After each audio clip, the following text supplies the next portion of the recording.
Hey everybody, it's Dr. Greg Rose out here at TPI, and I want to give some advice to all you parents out there. I know what you're thinking. You're a golfer. You want to convince your son or daughter to be a golfer too, and you want them to be able to play at the highest level. Well, let me give you some advice, because I always say there's only one chance to do this right. It's kind of hard to go back in time. If you want to make your son or daughter get to the highest level possible, then you should copy what the best players in the world did when they were young, right? And I think a lot of us think that all they did was play golf, but the evidence is very different. If I look at the best players out there, if I look at the Adam Scotts, if I look at the Justin Thomases, the Charlie Hoffmans, all the players out there, they had a multi-sport background. In other words, they played multiple sports when they were young, and they started to focus on golf usually after their growth spurts or after puberty. So that's usually around 13, 14 years old. Now, why does this matter?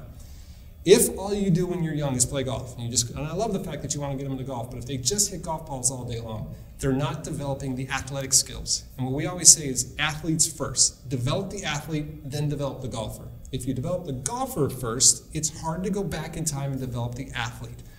The best time in your life to develop athletic skills is when you're young. So if you have a player that's just an incredible golfer, all they've done is play golf, and let's say they're 14 years old, and that's all they've ever done. But then there's this other kid that they played every sport out there, but they've never played golf, but they're one of the best athletes in the world. I'm telling you, the evidence is really clear. If we take that 14-year-old multi-sport player and now introduce them into golf, they can actually reach a much higher level, because when you're standing on the tee when you're 18 years old and your opponent hits it 100 yards past you, it's demoralizing, not only mentally, but physically. You're like, there's no way I can compete. And when a multi-sport athlete, a real athlete, becomes a golfer, they'll beat the golfer all day long.